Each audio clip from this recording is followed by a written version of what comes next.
Des horloges à billes, il n'y en a pas beaucoup. Il y a celle-ci qu'on trouve au centre-ville à Cahors. Il y a celle-ci qu'on trouve sur internet, c'est un bricoleur qui a fait ça.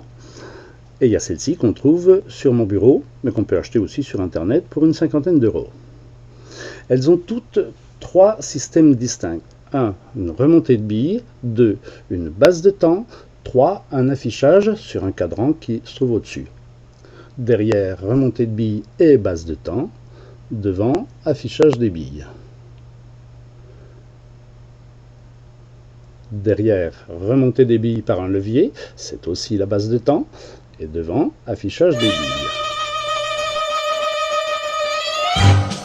Votre mission, si vous l'acceptez, sera de construire entièrement une horloge à billes. Base de temps à billes, affichage à billes et remontée mécanique des billes. On trouve sur internet différentes petites vidéos de machines à billes. Il y en a qui sont vraiment très intéressantes. Alors moi j'ai retenu celle-là, pas pour la machine elle-même, mais pour ça, le côté modulable. Des petits éléments qu'on peut emboîter sur une plaque de base et changer la configuration de la machine. Et du coup, l'idée de construire une horloge par module, ça nous permettrait de travailler en groupe.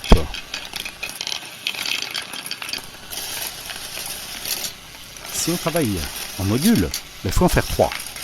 Un pour la base de temps, un pour l'affichage, un pour la remontée mécanique des billes. Dans ce cas-là, il suffit d'avoir une plaque de base sur laquelle on réserve des espaces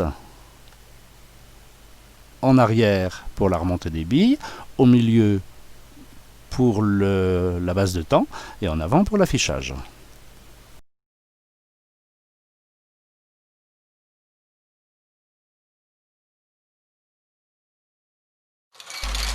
Pour commencer, le système de remontée des billes. Après plusieurs hésitations, on s'est décidé pour une vis sans fin, entraînée par un moteur de caméscope. La fabrication de la vis elle-même posait quelques problèmes, mais finalement, on a opté pour un tube en cuivre de diamètre 14 avec un fil électrique enroulé et soudé tout autour. Ça nous assure une remontée des billes parfaitement régulière et silencieuse. C'est pas trop le problème. Pour ce qui est de la base de temps, elle est assurée par un pendule dont la longueur est réglable. C'est la petite vis en bas. En réglant cette longueur, on obtient un aller-retour du pendule toutes les secondes. Le pendule va donc réguler l'arrivée des billes, une par seconde, et chaque bille qui va tomber dans une cuillère va entretenir l'oscillation du pendule. Le poids de la bille déséquilibre le pendule momentanément et donc entretient son oscillation. En sortie de balancier, on a donc une bille par seconde. Les billes entretiennent le mouvement du balancier, le balancier règle l'arrivée des billes. Pour que ça fonctionne, il faut qu'on ait à coup sûr une bille au niveau du balancier. Il faut donc que notre vis sans fin montre un peu plus d'une bille par seconde pour garantir la présence de la bille de façon systématique. On a donc des billes qui vont être en trop. Ces billes, on les évacue sur la gauche pour les renvoyer dans le bol récupérateur au bas de l'horloge qui va repartir au niveau de la vis sans fin.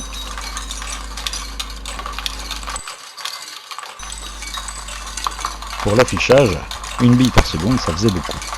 On a donc décidé très rapidement de ne garder qu'une bille toutes les 5. Donc une bille toutes les 5 secondes. Pour arriver à ça, c'est très simple.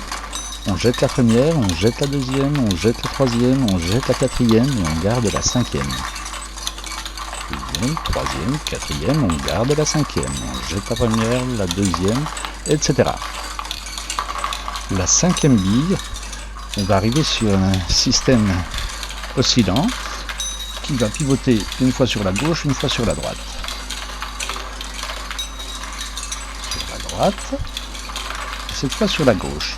Chaque fois qu'il pivote sur la gauche, il entraîne une roue crantée par l'intermédiaire de cliquets. Cette roue comporte 24 dents et avance d'une dent toutes les 10 secondes.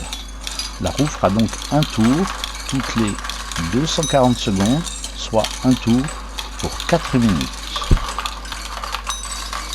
Cette roue, qui fait un tour en 4 minutes, est liée à une vis sans fin qui, à chaque tour, fera avancer le gros plateau avec les heures d'une dent. Sur ce plateau, il y a 180 dents, donc 180 fois 4 minutes, ce qui nous fait bien les 12 heures. Donc ici, on voit la vis sans fin qui fait un 24e de tour toutes les 10 secondes.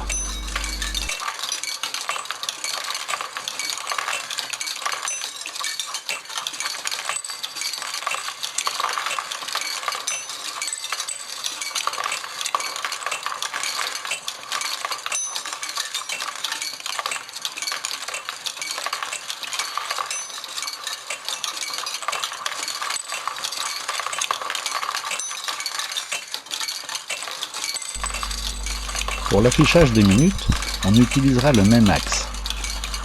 Un tour toutes les 4 minutes. Simplement, on mettra un petit pignon et un cylindre qui va venir se positionner sur le pignon. Le pignon a 10 dents, le cylindre en a 15 fois plus, 150 dents. Ce qui va nous donner un tour toutes les heures. Donc on peut lire l'heure courante sur la couronne et la minute sur le cylindre. Ça marche.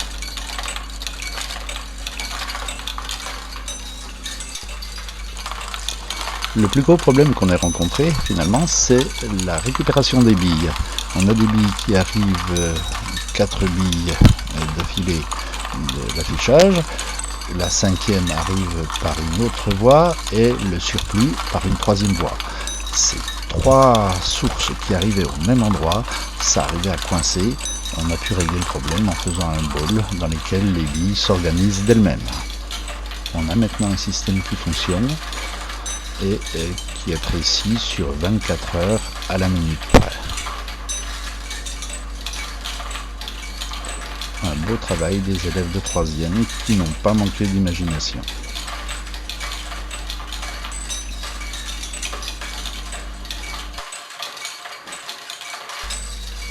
C'est une horloge qu'il faudra éviter de mettre dans votre chambre à coucher. Mais si c'est le cas, vous n'aurez pas besoin de régler le réveil. Vous serez à l'heure au boulot le lendemain matin, il n'y a pas de problème. C'est garanti.